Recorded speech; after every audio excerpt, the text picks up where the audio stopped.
Subscribe कीजिए आपके अपने चैनल को, उसके बाद नोटिफिकेशन के लिए बेल आइकन दबाइए ताकि इसी तरह से आपको वीडियो प्राप्त होती रहे। धन्यवाद। हर हर महादेव, जय माता दी। प्रिय दर्शकों, कैसे हो आप लोग? उम्मीद करता हूं कि आप अच्छे होंगे, स्वस्थ होंगे और खुशहाल ज़िंदगी जी रहे होंगे। और ये मैं हमेशा प्रभु से आपके लिए प्रार्थना भी करता हूं, करनी भी चाहिए कि आप सब अच्छे हों, स्वस्थ हों, खुशहाल हों, आपका जीवन खुशहाली भरा हो, समृद्धि भरा हो, आपके जीवन में कोई कष्ट, कोई परेशानी ना आए, यही हमारी कामना है। तो एपिसोड पसंद आए तो आप लाइक कर दीजिएगा, आपका धन्यवाद। तो आप सब्सक्राइब कर लीजिएगा ताकि इसी तरह से आपको राशिफल, ज्योतिषीय उपाय मिलते रहें। तो देखिए, और आपको स्वपन ज्योतिष में भी अगर रुचि है तो आप सब्सक्राइब कर लीजिएगा। और अंक ज्योतिष कैसे गणना होती है, कैसे नहीं, उसमें रुचि है तो अभी आप सब्सक्राइब कर लीजिएगा। तो अब एक प्रश्न है, स्वप्न भी बताएंगे कि लाभ कैसे हो। देखिए, धन की आवश्यकता सबको है। जीवन यापन के लिए धन आगमन और धन आपके पास जाएगा भी, धन आएगा भी, तो उसका आना जाना लगा रहता है। जीवन यापन के ये मूल मंत्र हैं।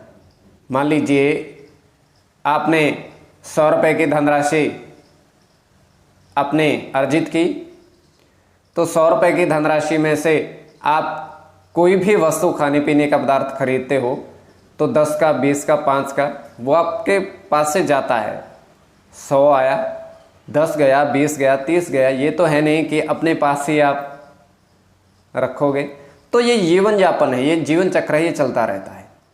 पर एक महत्वपूर्ण प्रश्न ये है कि हमें बहुत मेहनत करते हैं किंतु फिर भी हानि होती है या लाभ उतना नहीं होता। हम 1000 रुपये का कार्य करते हैं और हमें ये होता है कि 1000 में प्राप्त होगा किंतु रुपया हमें 200 रुपये ही प्राप्त हो पाते हैं। ऐसा क्यों होता है और हानि क्यों हो रही है? मान लीजिए हमने बहुत मेहनत की, थोड़ा बहुत आया, उसके बाद हानि हुई, बीमारी में खर्च हो गया या इधर उधर खर्च हो गया, कर्ज पे खर्च हो गया। तो ये किस तरीके से होता है? तो देखिए, जन्म कुंडली में द्वितीय भाव लाभ का, क्षमा करिएगा, द्वितीय भाव धन का और एकादश मतलब 11वां भाव लाभ का, आय का, आपका स्रोत का देखा जाता है। तो अगर इनके स्वामी परस्पर संबंध बना लेते हैं तो बहुत बढ़िया होता है। पर हम अब जन्म कुंडली से उठ करके मेन मुद्दे पर आते हैं कि लाभ अगर आपको हो तो कैसे हो। अगर आपका लाभ नहीं हो पा रहा है तो क्या करिएगा? सर्वप्रथम तो आपको मैं पहले ही बता चुका हूं, श्री हरि प्रभु नारायण जी की शरण में जाइएगा।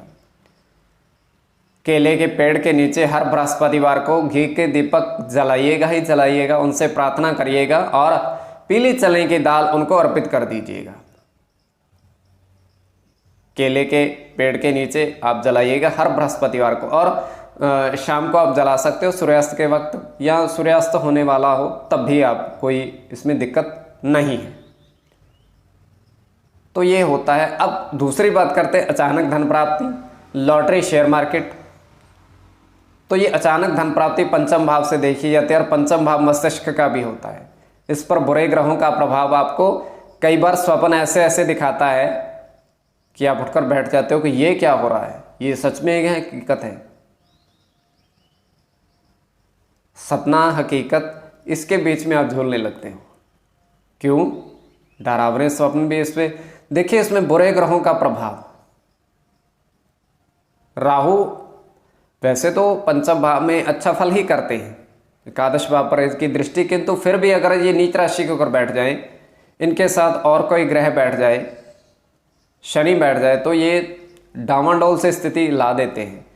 और चतुर्थ भाव मन का है, अगर चतुर्थ भाव में शनि और पंचम भाव में राहु और शनि भी शत्रु राशि का हो तो फिर तो मन तो भटकेगा ही, और भटकाव आपको अनिद्रा की तरफ ले जाता है और तरह तरह के मन में ख्याल भी आते हैं। और ये होता है, कभी चर्चा इस पर भी करेंगे